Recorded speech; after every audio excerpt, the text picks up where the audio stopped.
Friends, try to understand things well. స్నేహితులారా, విషయాలను చక్కగా అర్థం చేసుకునే ప్రయత్నం చేయండి. Why God wants to give you salvation? దేవుడు ఎందుకని రక్షణను మనకు అనుగ్రహించాలని కోరుతున్నాడు? Why God wants to give you salvation? దేవుడు ఎందుకు మీకు రక్షణ ఇవ్వాలని ఇష్టపడుతున్నాడు? Not just to save you from hell. మిమ్మల్ని నరకం నుండి తప్పించడం మాత్రమే కాదు. God has a plan to make you like himself.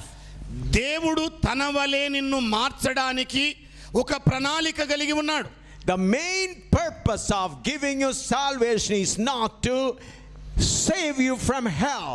మరి రక్షణ నీకు ఇవ్వడానికి కేవలము నరకాగ్ని గుండం నుండి తప్పించడం మాత్రమే కాదు. There is no fight between God and Satan. మరి దేవునికిని సాతానుకును మధ్య యుద్ధం లేదు. Many think that Satan taking all the people to hell and God trying to snatch some of them and take to heaven.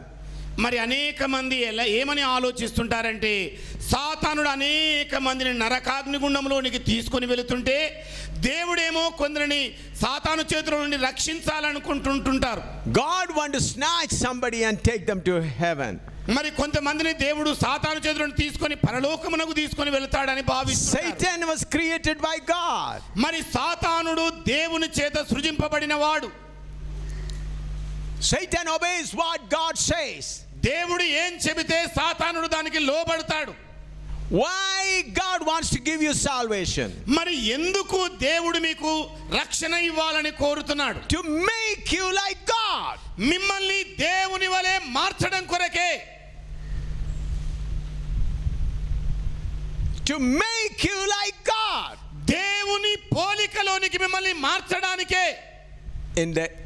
According to the eternal plan of God, we are called to sit equal with God. మరి దేవుని యొక్క నిత్యత్వ ప్రణాళిక ప్రకారంగా మనము ఆయనతో కూడా సమానముగా కూర్చుండవలనన్నది ఆయన ఆకాంక్ష.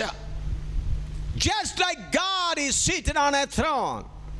ఏ ప్రకారంగా దేవుడు సింహాసనాసీనుడయ్యాడో, it is God's desire that his children, born again people, may also sit with him equal on his throne. మరి తిరిగి జన్మించిన తన ప్రజలైన వారు తన పోలికలోనికి మారి దేవుడి సింహాసనమందు ఆయనతో కూడా సమానముగా కూర్చుండవలని అన్నదియే దేవుని యొక్క ఇష్టం. For that you have to forsake all of your human things. మరి దానిని పొందుకోవాలంటే దాచబడిన సమస్తమును కూడా నీవు వదులుకోవలసి ఉంటుంది.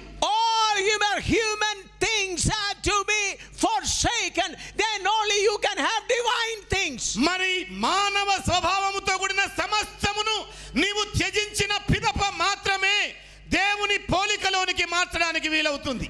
We cannot add divine things to human nature. మరి దైవిక స్వభావమును మానవ స్వభావములోనికి మనం మార్చజాలం. You had to forsake completely human nature, then only you could be transformed into divine nature. మీకున్న మానవ స్వభావాన్ని నైజాన్ని సంపూర్ణంగా పరిత్యజిస్తేనే గాని దైవిక స్వభావములోనికి మీరు రూపాంతరము చెందరు. You think that it is very easy, 50% this and 30% that. మీరేమనుకుంటున్నారు? ఇది ఎంతో సులభము, 50% ఇక్కడ 30% అక్కడ అని చెప్పి అనుకుంటున్నారు. You think Jesus died on the cross, oh Lord, I am a sinner, I come with all my luggage, you take me to heaven. మరి మీరేమన్నారు? ఓ ప్రభువా, నా కొరకు నువ్వు సిలువ వేయబడ్డావు, ఇదిగో నా సరంజామా అంతా నా పెట్టే బేడ సర్దుకొని దగ్గరికి వస్తున్నాను, ఓ ప్రభువా నన్ను రక్షించమంటే ఆయన మిమ్మల్ని పరలోకానికి తీసుకొని వెళ్తాడని నమ్ముతున్నారు. Lord, I am a slave of serving Satan with all band and baggage and everything. నాయనా, నేను సాతాను సమకూర్చిన అన్ని పెట్టే బేడలతో కూడా చుట్టుముట్టబడి ఉన్నాను. I now love you, Jesus. ఓ ప్రభా ఇప్పుడు నిన్ను ప్రేమిస్తున్నానయ్యా, You died on the cross. నీవు సిలువలో చనిపోయావు. Lord, I am coming all with bag and baggage. My all desire, take me to heaven. ఓ ప్రభా నా ఈ సొంత ఇష్టము చొప్పున నా పెట్టే బేడ అన్ని సర్దుకొని వస్తున్నాను, నీవిక నన్ను పరలోకానికి తీసుకొని పోనాయన.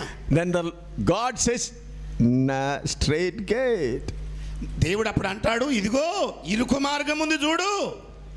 What all will pass through that only go that side. మరి ఎవరికి సాధ్యమవుతుందో వారు మాత్రమే ఆ ఇరుకు మార్గం గుండా వెళ్ళగలుగుతారు. What all will pass through that gate.